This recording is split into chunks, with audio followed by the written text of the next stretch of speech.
우리 말씀 찾읍시다. 오늘 말씀 출애굽기 4장입니다. 주보가 잘못 나갔어요. 여러분들 집에서 그 이미지로 주보 받으신 분들은 제대로 돼 있는데 오늘 그 프린터에는 목사님이 지난주 말씀을 안 고치고 프린터를 했더라고요. 그래서 그거 보지 마시고 출애굽기 4장 1절에서 4절입니다. 화면 보시고 또 집에서 보시는 친구들은 그 주보 보셔도 됩니다. 출애굽기 4장 1절에서 4절 말씀. 출애굽기 4장 1절에서 4절 말씀. 우리 한 절씩 교독하시겠습니다. 목사님부터 읽을게요. 모세가 대답하여 이르되 그러나 그들이 나를 믿지 아니하며 내 말을 듣지 아니하고 이르기를 여호와께서 내게 나타나지 아니하셨다 하리이다.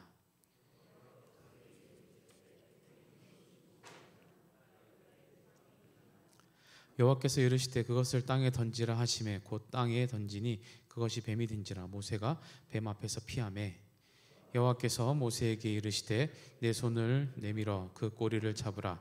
그가 손을 내밀어 그것을 잡으니 그의 손에서 지팡이가 된지라.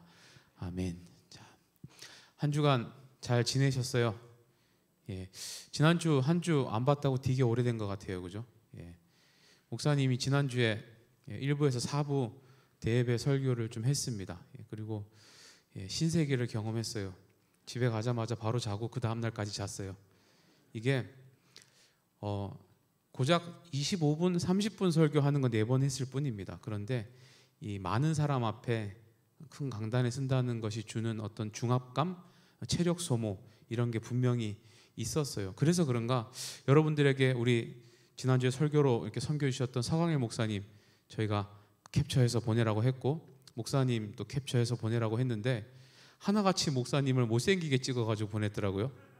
기분이 안 좋았어요. 그런데 생각해 보니까 야 이게 그 자리가 그런 자리인가 보다. 여러분들 앞에서 설교하고 그럴 때는 좀 편안하게 제가 하는데 또 그런 자리는 또 그렇게 편할 수가 없는 자리라서 그런 게 얼굴에 좀 나왔나 보다라고 생각이 들었습니다. 그래가지고 원래 용서하지 않으려고 그랬거든요. 어떻게 잘생긴 순간을 찍어서 보내야지 이렇게 막 눈 반쯤 뜨고 있거나 막 약간 좀 울려고 하는 표정이거나 막 이럴 때만 찍어서 보내가지고 굉장히 기분이 안 좋았는데 다 용서하기로 했습니다. 마음 넓지 그지? 안 넓어? 아내가 하지 말까? 그래서 내가 원래는 보낸 사람들 뽑힌 사람만 주려고 했는데 그런 마음에 극렬함이 생겨서 그 뽑힌 그 반 친구 모든 사람 다 주려고 마음을 먹고 왔는데 하지마 해도 돼요. 근데 반응이 별로 안 좋아서 지금 안 할래. 안 한다니까. 지금 뭘 박수 치세요. 안 할 거라니까. 어쨌든 다음 주에도 미리 광고를 드릴게요. 다음 주에는 우리가 고3 응원 예배를 드립니다. 고3 응원 예배가 뭐냐 하면 원래 고등 1, 2부 이 시절에는 고3 우리 선배님들이 이 수능 치기 한두 주 정도 전에 우리 예전에 예배를 드렸던 고등부로 와서 같이 예배를 드렸었습니다. 그런데 이제 우리가 중등부랑 고등 1, 2부가 합쳐졌잖아요. 그리고 중고등 2부에 있던 고3들도 이제 고3부로 갔단 말이에요. 그러니까 그분들이 다 내려오면 고3 우리 선배들 중에 중고등 2부 출신 분들도 같이 오는 거예요. 그죠? 그러면 자기가 예배드렸던 곳이 아니잖아요. 그래서 그 2부 출신 선배들은 2부로 가고 1부 출신 선배들은 1부로 오는 거예요. 그래서 홈커밍 데이로 진행을 할 겁니다. 그래서 그 친구들이 와서 옛날에 고향에 온 것 같은 느낌으로 같이 예배도 좀 드리고 그때도 이 신문물을 공개할 겁니다. 그 사람들은 이 촌스러워가지고 이게 뭔지 몰라요. 근데 우리가 이제 공개를 하면 야 많이 세상 좋아졌다 막 이런 소리 하겠죠, 그죠? 니들 우리 때는 종이로 뽑아왔는데 니들은 돌리네 막 이런 소리 할 거 아니에요. 그때 다시 공개를 할 겁니다. 어쨌든 다음 주에는 그래서 우리 고등부 친구들은 다 나오시면 좋겠어요. 그냥 나오셔서 우리 고3 선배들하고 또 이렇게 친분도 있고 또 인사도 하고 그런 친구들은 다 나오셔서 사진도 찍고 그러면 좋겠다 싶습니다. 어쨌든 마음을 좋게 먹고 목사님이 설교 전이니까 그죠? 돌릴게요. 돌리는데 이럴 때는 카메라가 빨리 따라오는 거예요. 그죠? 돌릴 텐데 지금 이미 하나가 들어가 있어. 돌리면 얘가 나오겠지. 그러면 억울하잖아. 그지? 그래서 다시 집어넣을 겁니다. 이렇게. 그리고 지금부터 다시 공정하게 목사님이 돌릴 거예요. 돌려서 나오는 그 반에 해당되는 그 친구가 나오는 반은 다 드릴 건데 이제 한 가지 곧바로 그 반의 선생님이 저한테 카톡을 하셔야 됩니다. 우리 반이에요. 선생님이 보셔야 돼요. 우리 반이에요 라고 하셔서 저한테 카톡을 바로 하셔야 됩니다. 학생들이 하시면 안 되고요. 선생님들이. 왜냐하면 이 시간에 선생님들이 졸거나 예를 들어서 예배를 나중에 드리려고 하시는 약간 꼼수를 쓰시거나 그걸 방지하기 위해서입니다. 이 시간에 그러니까 여러분들 집에 지금 있는 친구들은 빨리 선생님한테 카톡을 하세요. 선생님 지금 일어나 계셔야 됩니다. 그래 우리 반이 좋은 혜택을 받습니다. 왜냐하면 아직 내가 뭘 줄 거라고 말 안 했잖아요. 설교 후에 여러분들이 은혜 받은 걸 보고 제가 바뀔 수도 있는 겁니다. 이모티콘 하나씩 보내세요 할 거를 다른 걸로 바꿀 수도 있는 겁니다. 그러니까 여러분들이 지금 빨리 선생님을 깨우시고 이 반 딱 나오면 우리 반이라고 선생님이 빨리 저한테 카톡을 하셔야 됩니다. 자, 돌리겠습니다. 하나 나온다. 나왔어요? 자, 아무것도 없는데? 꽝인데요, 꽝? 예, 아무것도 없어요. 예, 오늘은 날이 아닌가 봐. 그만할까요? 안 돼요? 선생님들이 좀 더 진심 같은데? 예, 한 번만 더 하시죠. 예, 한 번만 더 하시죠. 하나 또 나왔어요. 예. 예, 이번에는 이름이 있습니다. 자, 축하드립니다. 임담이. 자, 이반 선생님 빨리 저한테 카톡 하셔야 됩니다. 카톡 하셔야 돼요. 아니면 날아가는 거예요. 다미아 선생님한테 빨리 연락해. 자, 카톡 하셔야 됩니다. 한 명만 더 합시다. 한 명만. 지금 들어가 있거든요. 들어가 있는데 내가 보니까 색깔을 보니까 꽝이야. 얘는. 그래서 다시 다 묶고 돌릴게요. 자,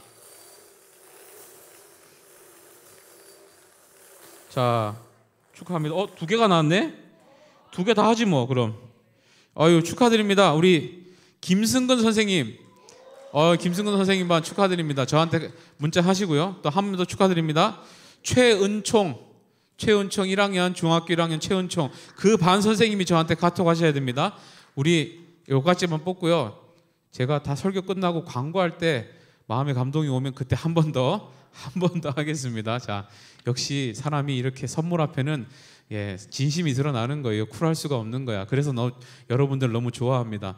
주는데도 별로 안 좋아하고 막 이러는 거는 별로 안 좋은 거예요. 여러분들 이런 거 앞에서는 솔직하셔도 되는 거예요. 자, 어쨌든 지난 한 주간 또 예배와 또 대예배를 여러분들 보시면서 같이 캡처도 하시고 또 다른 차원의 또 은혜들을 경험하신 귀한 시간이 되셨을 거라고 생각을 합니다. 자, 오늘은 우리가 하나님이 찾아오시는 인생에 대한 이야기들을 좀 해보면 좋겠습니다. 하나님께서 쓰시는 사람들의 어떤 특징이 있는데요. 그 얘기들을 좀 해보고 여러분들도 하나님께서 꼭 찾아오시는 그런 인생 되셨으면 좋겠다 하는 마음이 있어서 말씀을 좀 준비했습니다. 여러분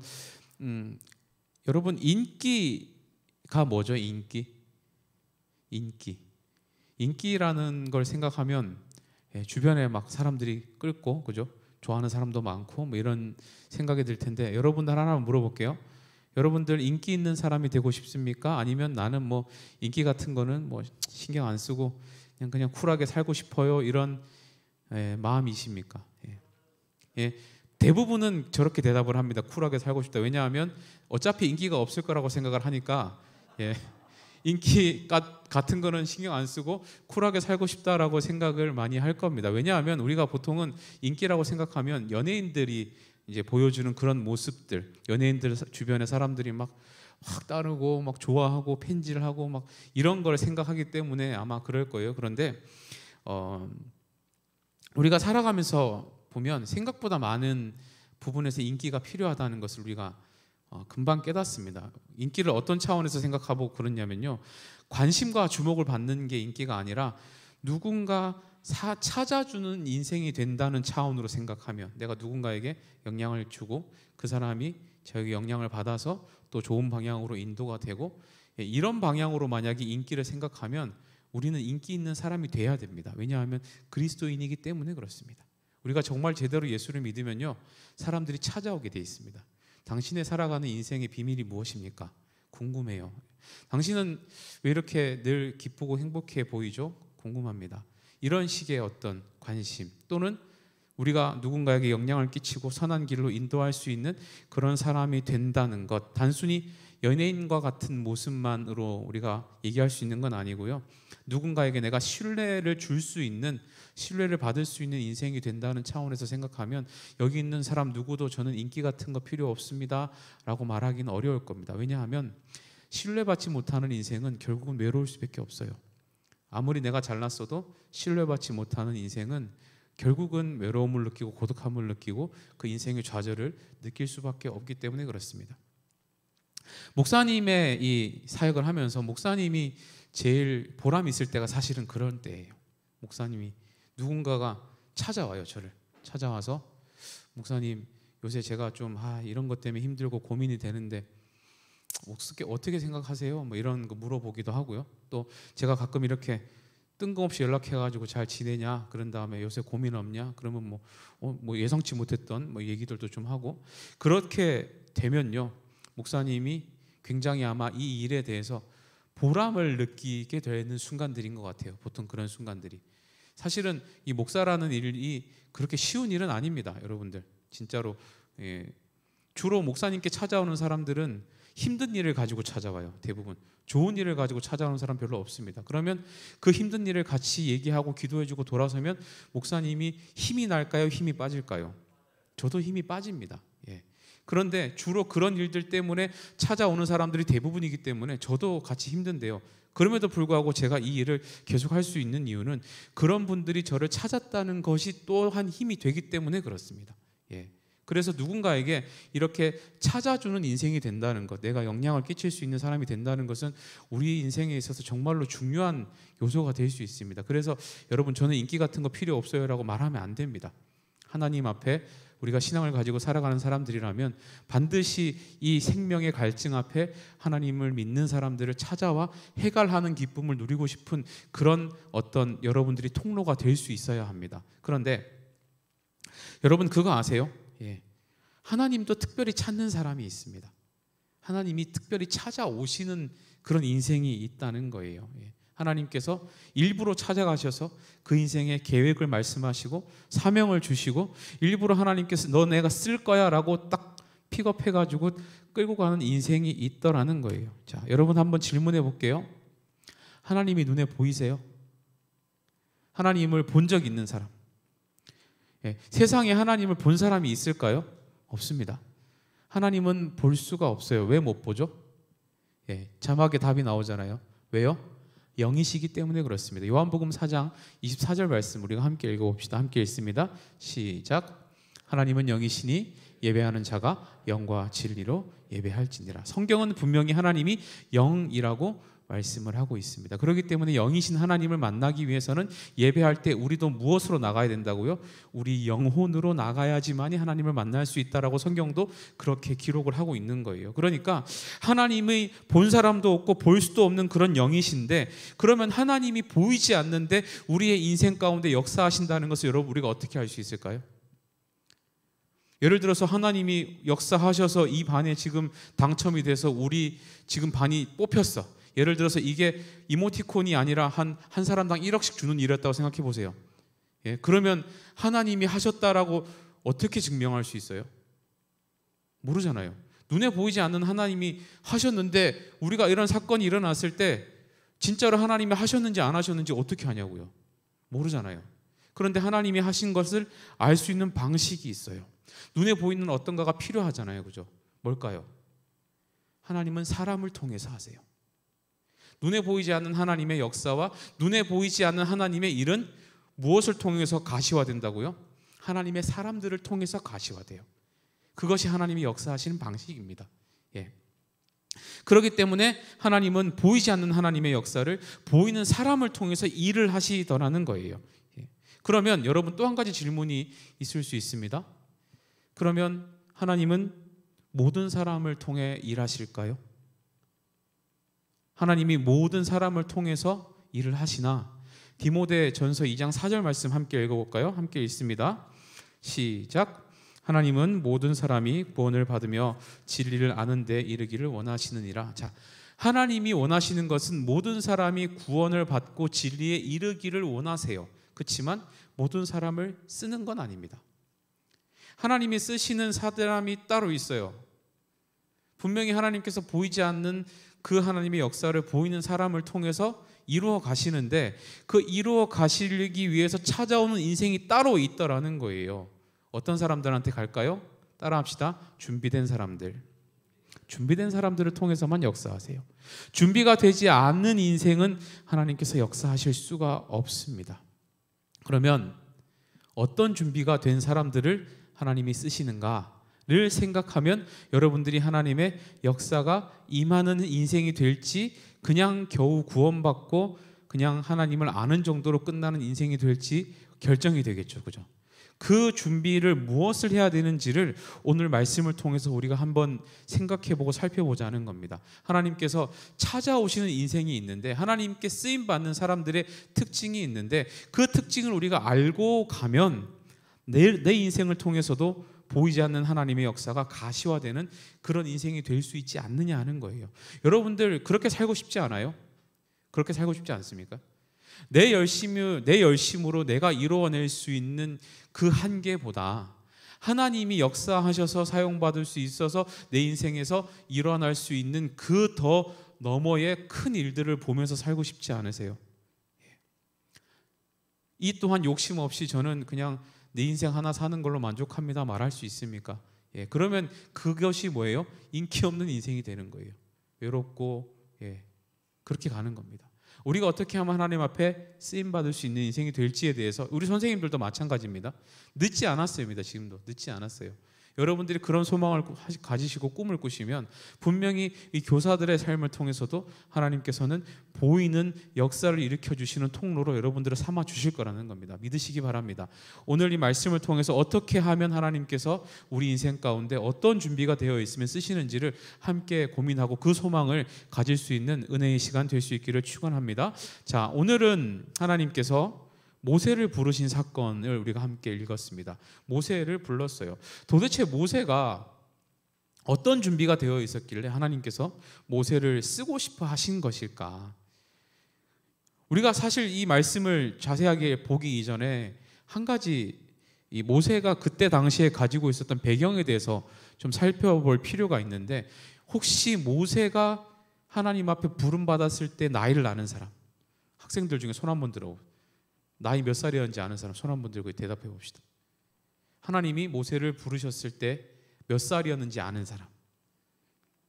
아무도 없어. 이럴 때 대답을 안 할 때는 특효약이 있어요. 이걸 꺼내 들면 대답을 하더라고. 자, 몇 살이었는지 아는 사람. 5, 4, 3, 2, 몇 살? 너 훌륭한 선생님을 뒀어. 앞으로 나오세요. 선생님이 이런 식으로 아이의 선물을 위해서, 이 여러분들 얼마나 좋아요. 착한 척 하지 마세요. 애들 답도 알려주고 이런 거 하는 거 상관없습니다. 자, 축하합니다. 역시 문상은 우리의 입을 열어줍니다. 훌륭합니다. 자, 80살이었어요. 모세가, 하나님이 모세를 처음 부르셨을 때 나이가 80살이었어요. 무슨 말인가 하면요, 모세의 인생은 결코 하나님이 부르실 만큼의 어떤 매력적인 구성이 아니었던 상황이었다는 거예요. 별로 매력적이지 않았어요. 나이가 80이었고요. 모세가 120살까지 살았던 것을 우리가 기억하면 80이면 할아버지입니다. 할아버지. 뭐 그때는 한 900살까지 살았으면 80이면 청년인데요. 120살까지 살았거든요, 모세가. 그러면 80살이면 할아버지예요, 할아버지. 그런데 그 할아버지에다가 모세가 뭐 그 지역에서 잘 나가는 유지였습니까? 지도자였습니까? 아니요, 모세는 실패자였어요. 심지어 왕궁에서 살던 그 신분이 도망자의 신분으로 추락하고 실패했던 인생에 겨우 그냥 어떻게 그냥 미디안 광야에서 여자 하나 만나가지고 장인어른 집에 얹혀 살면서 장인어른이 가지고 있었던 그 목동, 양치는 일을 했던 그런 사람이에요. 그 어떤 것도 매력적으로 누군가에게 영향을 줄 만한 인기 있는 구성 요소가 하나도 없었던 그런 사람이 바로 이 모세라는 인물이었어요. 뭐 하나 선택될 만한 어떤 매력적인 모습이 하나도 없었어요. 그런데 하나님께서 이 인생을 쓰고 싶어 하셨다는 거예요. 이런 인생도 하나님이 쓰고 싶어 하셨다는 거죠. 출애굽기 3장 말씀 앞에를 보시면 하나님이 모세를 이스라엘을 출애굽시킬 사명을 주시면서 이제 부르시는 상황이 기록이 되어 있어요. 그런데 그때 모세가 뭐라고 대답을 하냐면 출애굽기 3장 11절 보시면 이렇게 기록합니다. 함께 읽습니다. 시작. 모세가 하나님께 아뢰되 내가 누구이기에 바로에게 가며 이스라엘 자손을 애굽에서 인도하여 내리이까. 자, 모세가 자기 인식을 지금 정확하게 하고 있어요. 내 상황이 어떻다는 것을 지금 분명히 알고 있어요. 나는 그런 일을 할 만한 사람도 안 되고 그런 능력도 없습니다라고 정확하게 자기 고백을 하고 있다고요, 지금. 그러니까 모세는 자기 주제를 알았던 거예요, 지금. 나는 할아버지고요. 힘도 없고요. 실패자였고요. 누가 하나 내가 가서 말한다고 해서 내 말 안 들을걸요. 예. 정확하게 알고 있습니다. 틀린 게 아니에요. 그런데 하나님이 그렇게 모세가 변명하는 것을 보시면서 오늘 모세에게 뭐라고 이런 말씀을 하시냐면 이렇게 명령하시는 거예요. 4장 2절과 3절 말씀이에요. 우리 함께 읽어봅시다. 시작. 여호와께서 그에게 이르시되 내 손에 있는 것이 무엇이냐? 그가 이르되 지팡이니이다. 여호와께서 이르시되 그것을 땅에 던지라 하시매 곧 땅에 던지니 그것이 뱀이 된지라. 모세가 뱀 앞에서 피하매. 자, 모세가 하나님이 지금 모세에게 명령을 하셨어요. 어떻게 하라고 명령하셨습니까? 지팡이를 땅에 던져라 이렇게 명령하셨어요. 그랬더니 어떤 일이 일어났죠? 지팡이가 뱀으로 변했습니다. 자, 그리고 이 뱀으로 변한 것을 보고 모세가 어떻게 반응합니까? 3절 마지막에 보면 모세가 피했다라고 기록하고 있습니다. 왜 피했을까요? 무서우니까, 또 위험하니까, 물릴 수 있으니까. 그래서 피한 겁니다. 예, 지극히 당연한 반응이죠. 왜냐하면 대부분의 독을 가진 파충류들의 특징이지만 혹독한 환경에서 사는 그런 뱀일수록 강한 독을 가지고 있습니다. 왜요? 거기는 사냥 기회가 많지 않거든요. 사는 생물이 많지 않기 때문에. 그렇기 때문에 사냥 기회가 있을 때 무조건 사냥을 성공해야 되기 때문에 독이 점점 강한 독들을 가지고 있다고 해요. 그렇기 때문에 지금 그 환경에서 뱀으로 변했다는 것, 이것은 굉장히 위험하다라고 느낄 수밖에 없는 그런 상황이었다는 겁니다. 실제로 여러분들 우리 이스라엘 출애굽기 더 뒤에 다 읽어보시면 나오지만 이스라엘 백성들이 불뱀에 물리는 사건이 나오잖아요. 그죠? 그때 대부분 죽습니다. 그때 하나님이 어떻게 살려주세요? 노뱀 만든 거 쳐다보면 살려주게 하시는 그런 은혜를 베푸셨던 이유도 그 광야에 살고 있었던 뱀은 그만큼 무섭고 독이 강했던 뱀이었기 때문에 그렇습니다. 그러니까 모세가 당연히 도망가자. 당연히 도망가는 것은 당연한 반응이었다는 거예요. 아마 우리가 그 자리에 있었어도 우리가 그렇게 반응을 했을 겁니다. 그런데 하나님께서 이때 모세에게 다시 명령을 하시는 거예요. 4절 말씀에 뭐라고 명령하십니까? 함께 있습니다. 4절. 자, 시작. 여호와께서 모세에게 이르시되 내 손을 내밀어 그 꼬리를 잡으라. 그가 손을 내밀어 그것을 잡으니 그의 손에서 지팡이가 된지라. 자, 지금 뭐라고 말씀하셨어요? 뭐라고 하셨어요? 손을 내밀어 꼬리를 잡으라 이렇게 얘기를 하죠. 자, 이 꼬리를 잡으라는 이 명령은요 뱀을 조금이라도 다뤄본 사람은 무슨 의미인 줄 압니다. 뱀을 다뤄봤어? 만져봤어? 모르죠. 잘. 근데 우리는 대부분 내셔널 지오그래픽 같은 유튜브를 많이 봐서 알고 있습니다. 그죠? 뱀은 어디를 잡아야 됩니까? 잡을 거면? 아니요, 그냥 잡지 마세요. 뱀이 있으면 잡지를 마세요. 잡을 생각을 하면 안 되는데, 그래도 만약에 잡아야 되는 상황이 생긴다면 어디를 제압해야 된다고 여러분들 알고 있죠? 상식적으로? 예, 머리를 제압해야 된다라고 우리는 알고 있습니다. 큰 뱀이든 작은 뱀이든 상관없이 머리를 제압해요. 왜요? 그래야지 물리지 않기 때문에 그렇습니다. 예. 그래서 대부분 다시 말해 지금 이게 무슨 명령이냐 하면요, 하나님이 지금 납득이 안 되는 걸 하라고 하시는 거예요. 상식적이지 않은 것을 지금 하라고 하는 거죠. 거절할 명분이 너무나 많은 것을 지금 하나님이 요구하시는 거예요. 그렇게 해서는 안 된다는 것은 상식 중에 상식이에요. 모세가 몰랐을까요? 모세가 몰랐을까요? 광야 생활하면서 목동의 일을 하면서 뱀을 모른다는 것은 있을 수 없는 일입니다. 예. 목동의 자격 중에 하나가 늑대나 이리들을 물리치는 거 하며 뱀이 울타리로 들어와서 양들을 해치는 것들을 막아내는 것이 목동이 할 일이에요. 목자가 할 일이에요. 그런데 그 목자 일을 하는 모세가 그걸 몰랐다고 볼 수 없습니다. 그러니까 여러분, 이게 말이 안 된다는 것은 상식 중에 상식이에요. 여러분들 혹시 그거 아세요? 뱀이 공격하는 속도가 얼마나 빠른지 아십니까 혹시? 뱀이 공격하는 속도는요 0.05초에서 0.09초 정도 된대요. 그런데 우리 사람이 눈을 깜빡이는 속도가 0.2초랍니다. 그러니까 우리가 보고 반응할 수 있는 빠르기가 아니에요. 지금 꼬리를 잡았을 때 얘가 물려고 몸을 돌리려고 하니까 내가 얼른 손을 뺄 수 있거나 하는 그런 처지가 아닌 거예요. 그러니까 다시 말해서 지금 하나님이 꼬리를 잡으라는 명령은 뭐예요? 그냥 물려라 소리입니다. 물려도 되니까 죽어라 이 소리예요. 그런데 여러분, 너무나 신기한 것은요, 이 말을 들은 모세가 어떻게 반응하죠? 4절 말씀 다시 한번 보실까요? 다시 한번 읽습니다. 시작. 여호와께서 모세에게 이르시되 내 손을 내밀어 그 꼬리를 잡으라. 그가 손을 내밀어 그것을 잡으니 그의 손에서 지팡이가 된지라. 자, 손을 내밀어 어떻게 했다고요? 망설였습니까? 손을 내밀기 전에 하나님 어떻게 그럴 수 있습니까? 라고 말합니까? 아니에요. 어떻게 했어요? 바로 잡습니다. 성경 그 어디에도 망설였다는 표현, 내가 항변했다는 표현 없습니다. 하나님 어떻게 나에게 그런 일을 시킬 수가 있습니까? 나보고 죽으라는 소리입니까? 하나님이 광야에 안 살아와서 모르시는 겁니다. 뱀은 꼬리가 아니라 머리를 잡아야 합니다. 하나님 무슨 말씀하시는 겁니까? 라고 한마디도 항변하지 않습니다. 예. 모세가 뱀을 무서워하지 않았기 때문이었을까요? 아니요. 무서워하지 않았다면 지팡이가 뱀이 됐을 때 피하지도 않았을 겁니다. 뱀을 분명히 무서워했어요. 분명히 모세는 뱀에 대한 두려움이 있었습니다. 자신의 상식하고 어긋나는 명령을 하나님께서 하셨을 때 모세의 그 심정 가운데서는 그것의 대상에 대해서 두려워하는 마음도 있었다고요. 그런데 모세가 어떻게 해요? 그냥 합니다. 여러분, 이것이 하나님이 찾아오시는 사람의 특징입니다. 하나님께서 찾아오시는 사람의 특징은 내 경험과 내 지식과 내 지혜와 하나님의 말씀이 충돌할 때 하나님을 선택하는 사람을 하나님이 찾아오십니다. 이게 가장 분명한 기준이에요. 우리가 하나님의 말씀대로 산다라고 할 때 그 말씀이 우리에게 별로 고민이 안 되는 그런 하나님의 명령이라면 우리가 말씀대로 못 살 이유가 뭐가 있겠어요? 그렇잖아요.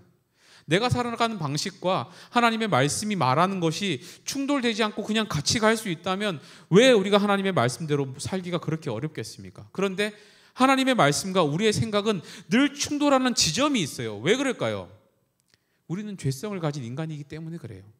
죄가 없으신 하나님이 죄성을 가진 인간을 다루실 때에 반드시 그 죄성과 하나님의 뜻은 충돌하는 지점이 있습니다. 그러다 보니까 내가 가지고 있는 생각과 내가 가지고 있는 상식과 하나님의 요구가 부딪힐 때가 분명히 생긴다는 거예요. 우리의 상식에는 시험 기간 정도는 예배 빨리 드리고 또는 안 드리고라도 학원을 갔다 오는 게 상식이죠. 우리가 진급을 앞두고 있고 돈을 더 잘 벌려면 주일날 직장을 나가고 사업터의 문을 열어야 되는 것이 상식이죠. 그러한 일들이 우리 안에 생길 수 있다는 거예요. 성경은 분명히 오른뺨을 때리는 사람한테 어떻게 하라고 합니까? 네 왼뺨도 돌려대라고 얘기를 하는데 우리의 상식은 나 뺨 때리는 사람 적어도 나도 때려줘야 돼라고 생각하는 것이 상식이죠.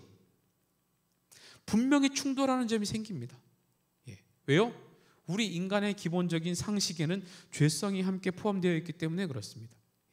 부딪히는 점이 생겨요. 그런데 하나님이 어떤 사람 찾아오신다고요? 그런 내 상식과 내 생각 앞에 하나님의 말씀이 충돌할 때 어떤 방향을 선택하는 사람? 하나님의 말씀을 선택하는 사람을 하나님은 찾아오시더라는 거예요. 우리가 이와 같은 사례를요 또 신약에서도 발견할 수 있습니다. 누군가 하면 바로 베드로예요. 베드로가 예수님을 만나는 사건을 한번 기억해 보자고요. 누가복음 5장 말씀을 보시면 베드로가 조업을 실패한 다음에 그 물고기 잡는 것을 실패한 후에 그물을 배에서 내려서 손질하는 장면이 기록되어 있습니다. 그때 밤이 새도록 고기를 잡았지만 물고기를 잡을 수 없었다라고 기록을 하고 있습니다. 그런데 그때 예수님께서 베드로에게 명령하세요. 누가복음 5장 4절 말씀 보시면 이렇게 명령하십니다. 함께 읽습니다. 자, 시작. 말씀을 마치시고 시몬에게 이르시되 깊은 데로 가서 그물을 내려 고기를 잡으라. 자, 어디에 가서 그물을 내리라고요? 깊은 곳에 가라고 되어 있습니다. 그런데 여러분 이게요 조금이라도 낚시의 상식이 있는 사람이 들으면 이게 얼마나 말이 안 되는 명령이라는 것을 금방 알 수 있습니다. 왜 그럴까요? 지금 베드로가 그물을 손질하고 있는 시간이 언제예요? 아침이죠. 밤새도록 고기를 잡았는데 못 잡았으니까 지금은 언제예요? 밤이 샌 거잖아요. 언제예요? 아침입니다. 아침 시간에는 뭐가 뜨죠? 해가 뜹니다. 자, 해가 뜨면 그 시대 바다에서 무슨 일이 일어나냐면요, 해가 내리쬐기 시작하면 물 위의 표면에 플랑크톤들이 광합성을 하기 위해서 다 올라옵니다. 물 깊은 속에 있던 플랑크톤들이. 그러면 그 작은 플랑크톤들을 먹기 위해서 누가 몰려들까요? 작은 물고기들이 몰려듭니다. 그걸 먹기 위해서. 그러면 그 작은 물고기들을 잡아먹기 위해서 뭐가 몰려올까요? 큰 물고기들이 올라옵니다. 자, 지금 바다에 사는 대부분의 생명체가 어디에 와 있습니까? 물 표면에 올라와 있어요. 깊은 곳에 가서 그물을 내리라는 말이 상식에 맞지 않아요. 자, 베테랑 어부인 베드로가 그걸 몰랐을까요? 내 인생의 대부분의 시간을 물고기 잡는 데 썼던 이 베드로가 그 사실을 몰랐을까요? 절대 모르지 않았을 겁니다. 게다가 해가 떠 있는 그 시간에는요, 해가 물속에 투과되면서 그물이 잘 보여요. 오늘날처럼 얇고 튼튼한 나일론 줄, 투명한 줄로 이렇게 잡는 그물이 아니었을 거예요. 그때는 물고기들도 눈에 보이는 게 있으면 피해 간다고요. 그 시간에 물고기들도 반응도 빠르고 물고기들이 걸리지 않는 시간이에요. 그런데 베드로가 이 말씀에 어떻게 반응합니까? 5절 말씀 함께 읽어볼까요? 함께 읽습니다. 시작. 시몬이 대답하여 이르되 선생님, 우리들이 밤이 새도록 수고하였을 때 잡은 것이 없지만은 말씀에 의지하여 내가 그물을 내리리다 하고. 자, 똑같은 반응이죠. 그죠? 똑같은 반응. 내가 수고해봤는데요, 내 상식에는 지금 안 됐고 이미 실패했거든요. 그런데 그냥 시킨 대로 하겠습니다. 그렇게 반응하는 거예요. 이게 하나님이 찾으시는 사람의 특징입니다. 내 생각과 내 상식과 하나님의 말씀이 충돌할 때에 하나님 말씀을 선택할 수 있는 사람을 하나님은 찾아오세요. 자, 한번 질문해 봅시다. 여러분들은 하나님의 말씀과 여러분들의 상식이 충돌하면, 여러분들의 현실적인 문제들이 충돌하면 뭘 선택하시죠? 아마도 현실적인 선택들을 많이 해왔을 겁니다. 주로 현실의 선택했을 거예요. 왜 그럴까요? 여기에는 굉장히 무서운 이유가 있습니다. 왜 그럴까요? 하나님의 말씀을 선택하지 않아도 별일이 안 생기더라는 것을 우리가 알고 있어요. 예를 들어서 하나님이 원하시는 것을 안 했는데 바로 무슨 일이 나에게 일어난다면 그렇게 할까요? 예를 들어서 시험 기간에 학원을 가야 되는데 예배를 안 드리면 집에 돌아가는 중에 교통사고가 날 거라고 알고 있다면 학원을 갈까요? 예배 드리러 올까요? 무조건 예배 드리러 옵니다. 예. 그런데 우리가 그렇게 하지 않는 이유는 하나님의 말씀을 선택하지 않아도 별일이 안 생기더라는 것을 우리가 경험 속에서 너무 많이 알고 있어요. 예.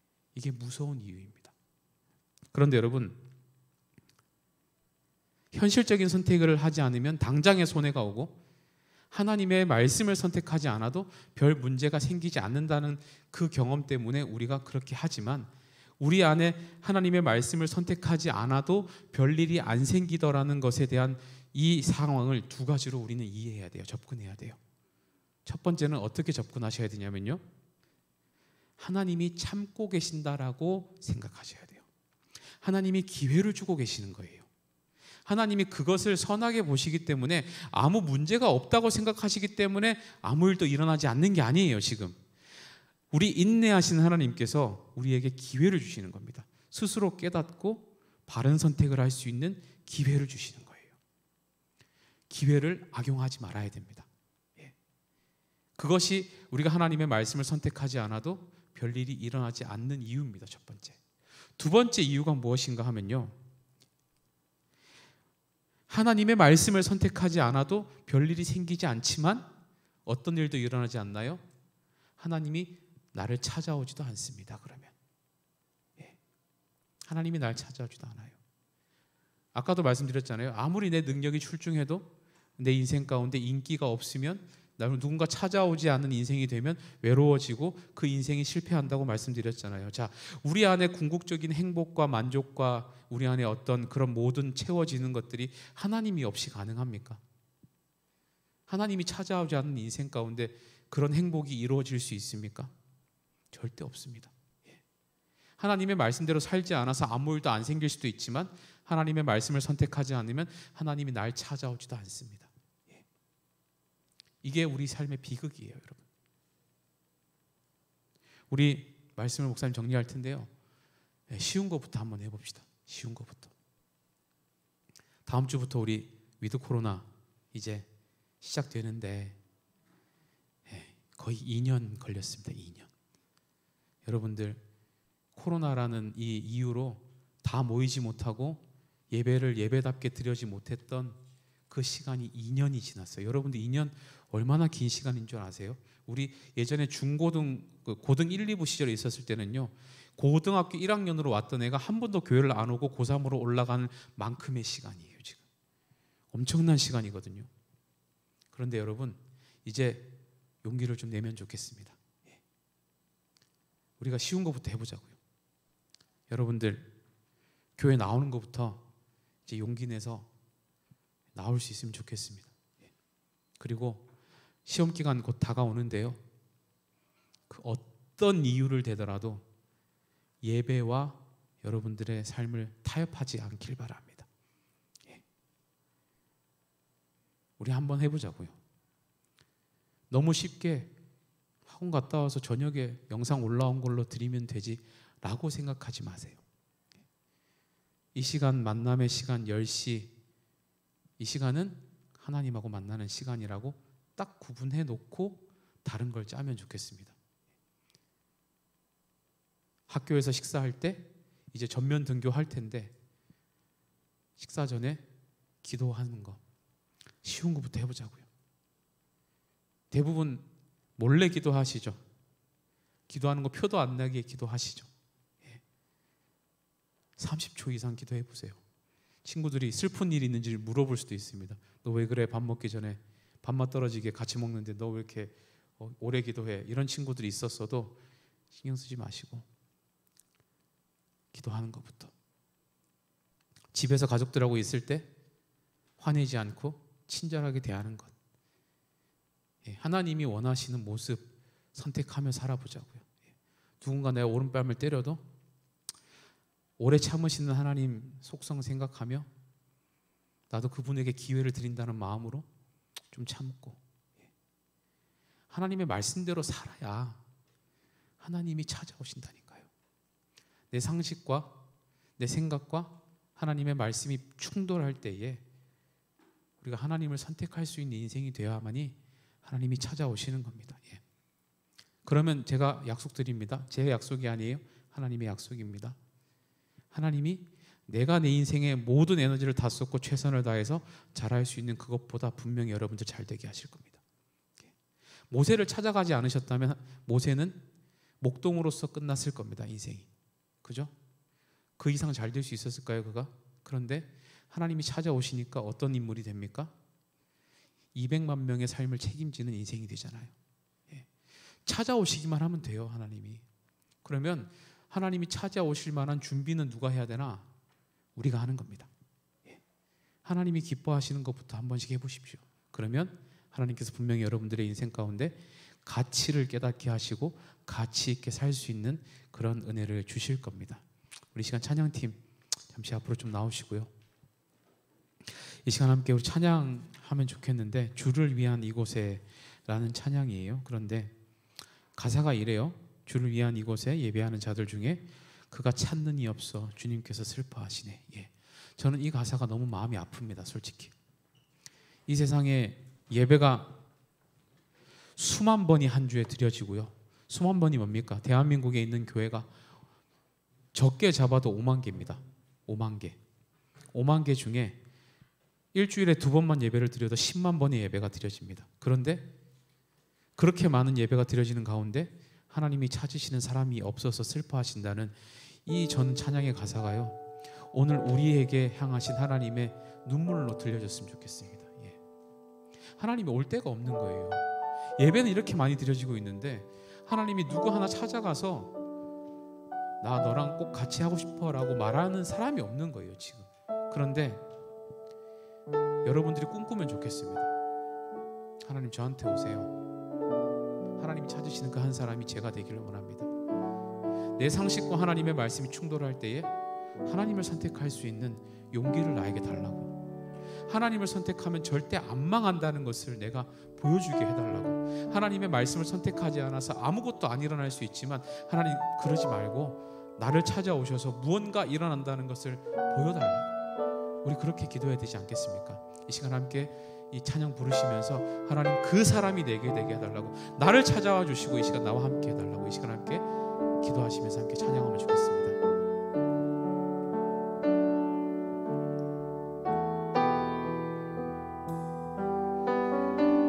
주를 위한 이곳에, 주를 위한 이곳에 예배하는 자들 중에 그가 찾는 이 없어, 그가 찾는 이 없어. 주님께서 슬퍼하시네. 주님이 찾으시는, 주님이 찾으시는 그 한 사람, 그의 배자. 내가 그 사람 되기 간절히 주께 예배하네. 주 은혜로, 주 은혜로 이곳에 서 있네. 주 임재에 엎드려 절하네.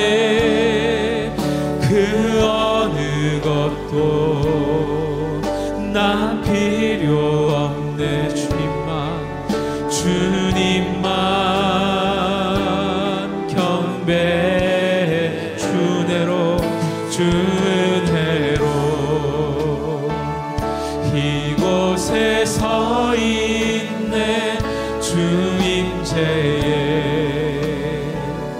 엎드려 절하네.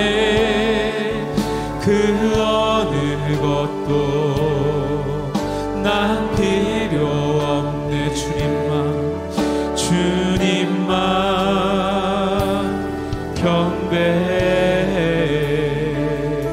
이 시간 함께 기도하실 때 여러분 그냥 이 한마디면 됩니다. 주님 찾아와 주시옵소서. 하나님 내 인생 가운데 찾아와 주시옵소서. 이 시간 내 생각과 하나님의 말씀이 충돌하는 그 지점에서 내가 하나님을 선택할 수 있는 용기를 주시옵소서. 아무리 100가지 핑계거리가 있어도 하나님이 원하시면 하나님이 원하시는 것을 할 수 있는 믿음을 달라고, 정말로 하나님 주님이 찾으시는 그 한 사람이 이 시간 내가 되게 해달라고. 내가 교사든 학생이든 하나님이 찾아오셔야지만이 내 인생의 만족함과 진정한 행복이 생길 수 있다는 하나님 그 깨달음이 이 시간 나에게 부어지게 해달라고, 하나님께서 함께 하시는 인생에 진정한 행복이 있다는 것을 정말로 믿게 해달라고, 이 시간 함께 주님 이름 부르고 통성으로 기도합시다. 기도합니다. 주여,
찾으시는 그 한 사람이 내가 되게 하여 주시옵소서. 하나님께서는 모든 사람들이 구원받고 하나님의 지혜를 깨닫기를 원하시지만 하나님께서 모든 사람을 쓰시는 것은 아니라는 하나님 이 진리 앞에 하나님 내가 준비된 자로 하나님을 찾아오시는 인생 꿈꾸며 살아갈 수 있게 하나님 도와주시옵소서. 하나님 나이가 몇 살이든 상관없이, 내가 학생이든 교사든 상관없이, 내가 하나님 찾아올 만한 매력적인 인생인가 아닌가에 상관없이 하나님이 찾아오시기만 하시면 우리 인생 가운데 하나님 아버지 그 모든 것이 막혀있는 순간에도 하나님이 찾아오시기만 하시면 그 모든 길이 열릴 줄 믿사오니 하나님 아버지 하나님이 찾으시는 인생 되게 하시고 내 현실의 문제들과 내 상식과 내 생각과 하나님의 말씀이 부딪힐 때에 그 충돌하는 시점에서 하나님을 선택할 수 있는 복된 인생 될 수 있도록 주님 도와주시옵소서.